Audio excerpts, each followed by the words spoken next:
आगे बढ़ेंगे। अगली बड़ी खबर पतंजलि से जुड़ी हुई है। पतंजलि के स्वामी रामदेव की कंपनी पतंजलि एक बार फिर से विवादों में आ गई है। इस बार डाबर ने मुकदमा किया है। पिछली बार इंडियन मेडिकल एसोसिएशन ने दावा किया था और मुकदमा किया था। डॉक्टर्स और एलोपैथी को लेकर भ्रामक विज्ञापन दिखाने की बात थी। गलत बयानबाजी के कारण सुप्रीम कोर्ट से काफी कुछ सुनना पड़ा था, फटकार लगी थी, बड़ी फजीहत हुई थी। इस दफा डाबर पतंजलि के खिलाफ दिल्ली हाई कोर्ट पहुंचा है। यहां पर कंपनी ने कहा है कि पतंजलि अपने विज्ञापन में उसके च्यवनप्राश को बदनाम करने का काम कर रही है।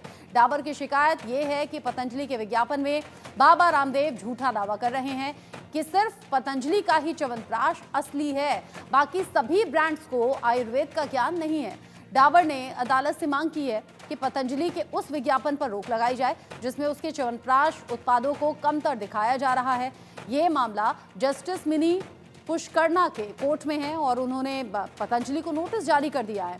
अगली सुनवाई जनवरी के आखिरी हफ्ते में होगी। ये पहली बार नहीं है जब पतंजलि किसी विवाद में आया हो। पतंजलि इससे पहले एलोपैथ को लेकर सवालों के घेरे में आ चुका है। बाबा रामदेव को खुद कोर्ट ने फटकार लगाई थी क्योंकि गलत जानकारी, भ्रामक विज्ञापन जिसे लगातार प्रचारित किया जाता रहा टीवी एड्स के जरिए या फिर न्यूज़पेपर में या अलग अलग माध्यम से पतंजलि को लेकर गलत दावे किए गए, जिसको लेकर अब लोगों ने भी शिकायत की और इससे पहले एलोपैथी पर भी सवाल उठाए। अब ऐसे में डाबर कंपनी ने पतंजलि पर केस किया है जो कि कोर्ट पहुंच चुका है। जनवरी के आखिरी हफ्ते में इस पर सुनवाई होगी जिसमें डाबर ने दावा किया है कि पतंजलि ने डाबर के च्यवनप्राश को लेकर गलत जानकारी दी है। उस च्यवनप्राश को बदनाम करने की कोशिश पतंजलि की ओर से की गई है। इस पूरी खबर को लेकर संभव शर्मा की रिपोर्ट देखिए। कंज्यूमर प्रोडक्ट्स की एक दिग्गज कंपनी डाबर ने मंगलवार को दिल्ली उच्च न्यायालय में एक पिटीशन, एक याचिका दाखिल की जिसमें डाबर ने आरोप लगाया कि पतंजलि आयुर्वेद उसके च्यवनप्राश उत्पादों के खिलाफ अपमानजनक विज्ञापन चला रहा है। डाबर ने पतंजलि को अपमानजनक विज्ञापन चलाने से तुरंत रोकने के आदेश की आग्रह की, जिस पर दिल्ली हाईकोर्ट की न्यायमूर्ति मिनी पुष्करना की बेंच ने नोटिस जारी किया और मामले को अगली सुनवाई के लिए जनवरी के अंतिम सप्ताह में रख दिया। डाबर की ओर से पेश वरिष्ठ अधिवक्ता अखिल सिब्बल ने तर्क दिया कि च्यवनप्राश को साधारण कहना यह दर्शाता है कि वो निम्न क्वालिटी, निम्न गुणवत्ता का है और पूरे च्यवनप्राश श्रेणी को बदनाम करता है।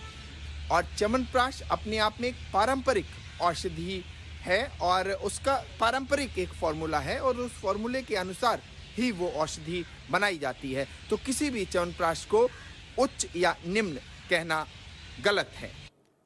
यानी कि इस बार डाबर की वजह से पतंजलि और बाबा रामदेव की मुश्किलें बढ़ने वाली हैं। रामदेव के कई सारे वीडियोस हैं जिसमें वो च्यवनप्राश बनाते हुए दिख रहे हैं और वादा कर रहे हैं कि ये असली च्यवनप्राश है।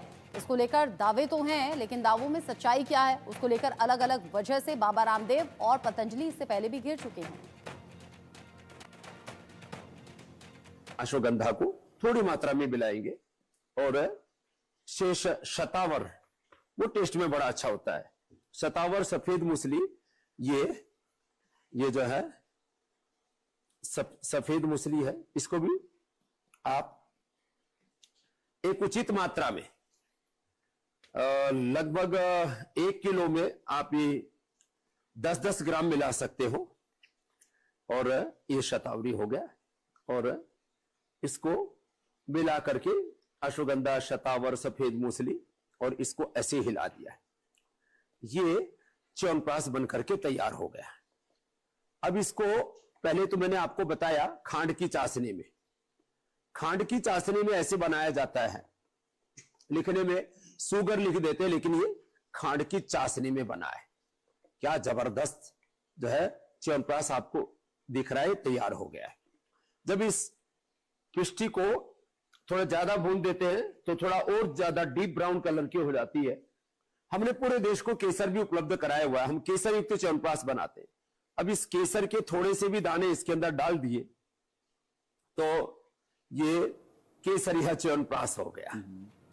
ऐसे कई वीडियो सोशल मीडिया पर आपको दिख जाएंगे। पतंजलि की तरफ से हमेशा यही होता है, अपने प्रोडक्ट्स को बेहतर बताया जाता है और दूसरों को कम आंका जाता है और इसीलिए अब डाबर ने कर दिया है केस। आगे जो अपडेट होगा पहुंचाएंगे आप तक। एक छोटा सा ब्रेक ले रहे हैं।